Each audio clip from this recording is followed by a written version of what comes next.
Todos los jueves, en Hoy por Hoy Verano, Psicología Infantil, con Miguel Díez. Ya está con nosotros Miguel, psicopedagogo del Gabinete Psicopedagógico Unifor de Palencia. Hola Miguel, ¿qué tal? Buenos días. Hola, buenos días, Alberto. Para hablar hoy de la comprensión lectora, que su propia acepción lo dice, pero ¿cómo podríamos definir? Bueno, la comprensión lectora podemos definirla, dijéramos, como la comprensión de los mensajes que de manera natural tiene cualquier escrito, cualquier libro de texto o cualquier letrero que podríamos ver por la calle, ¿no?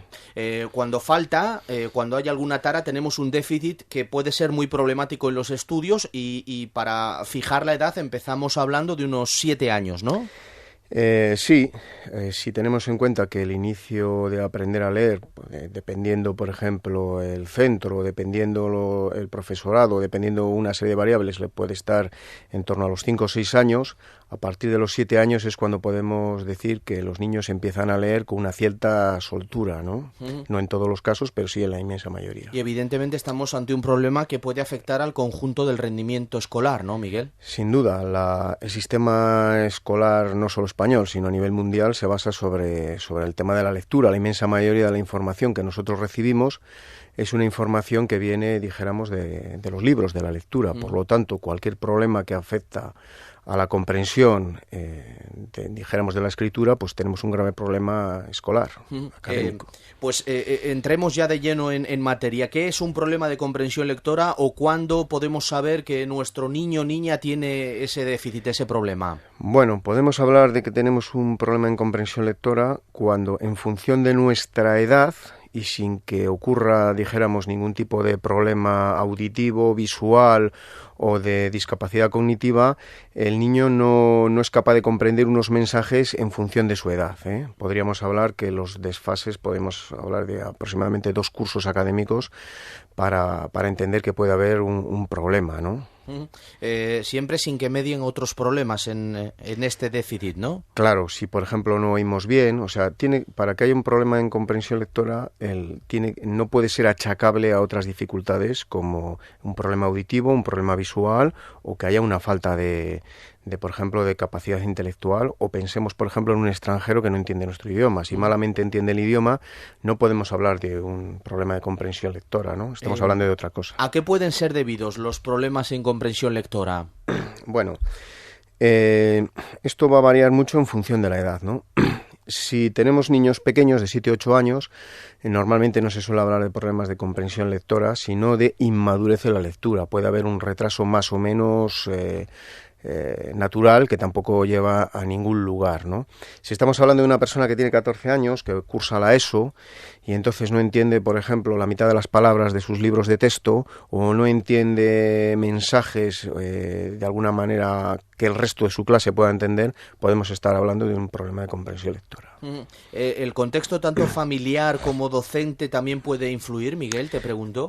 Indudablemente. De hecho, por ejemplo, una de las cosas que más facilita la comprensión lectora es leer, ¿no? O sea, y uno de los hábitos fundamentales que como padres deberíamos inculcar en nuestros hijos es el hábito de lector, ¿no? Leer es lo fundamental, puesto que como a nadar se aprende nadando y a correr corriendo, pues a leer se aprende leyendo, y cuanto más capacidad de lectura haya y más, de alguna manera, más lectura tengamos a nuestras espaldas, más difícil serán que surjan estos problemas de comprensión lectora. ¿Es fundamental que en su momento hayamos aprendido a leer bien? ¿También te parece fundamental? Sí, porque, bueno, pues a veces se dan problemas relacionados con la dispedagogía, que quiere decir que son problemas en la enseñanza de la lectura. Recordemos que existen varios métodos de enseñanza de la lectura.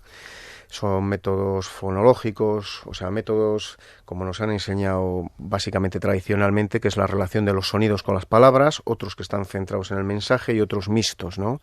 Entonces, en algunas ocasiones se han observado problemas en función de los métodos, ¿no? O en función de que, por ejemplo, pues personas que tienen poca asistencia a clase, o a veces, bueno, pues con niños que tienen poco o ningún hábito lector, ¿no? Entonces, estos pueden ser los problemas que pueden estar relacionados con la comprensión lectora. ¿Tiene la comprensión lectora que ver algo con las dificultades del aprendizaje, por ejemplo, con la dislexia? ¿Tiene algo que ver o no? Claro. La dislexia de entrada es un problema distinto, ¿no? Porque la comprensión lectora básicamente es un déficit subsanable en lo que es la comprensión de los mensajes. La dislexia es un problema completamente distinto, con una etiología, o sea, con unos fundamentos distintos. Entonces, la dislexia nos va a llevar a problemas de comprensión lectora, pero una persona que pueda tener pues algunos problemas de comprensión lectora no tiene por qué tener dislexia. O sea, son dos temas completamente distintos. Otros temas como, por ejemplo, la disortografía o la disgrafía también pueden, dijéramos, dificultar la comprensión lectora.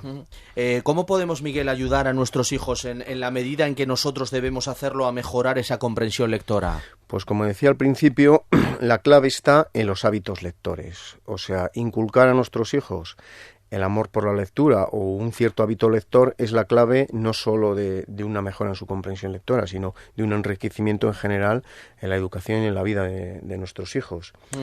Además, bueno, otros aspectos muy importantes sería la mejora del vocabulario. Hay muchos chicos y chicas en la ESO que a lo mejor tienen problemas, puesto que no entienden palabras más o menos normales o de un bagaje normal para ellos, ¿no? Entonces, que se manejan habitualmente en clase. Entonces, de ahí que a lo mejor, pues a la hora de estudiar, pues tiene el problema de que no entiende bien qué quiere decir los textos. Sería muy interesante, yo creo que no pasa, es mi crítica, no sé si la compartes, Miguel, el empezar a motivar a la lectura, a los alumnos, con lecturas que les gusten. Es decir, nosotros venimos de una época en la que a mí me parece que todavía no tenías la suficiente comprensión lectora como para entender todo lo que dice el Quijote. Ya. 5 horas con Mario. Es decir, claro, tienes que inculcar la lectura o empezar por textos que al niño le motiven y le gusten, ¿no? Sin duda. El problema de la lectura es que hay personas que de manera espontánea les gusta leer y nadie les tiene que aficionar o motivar.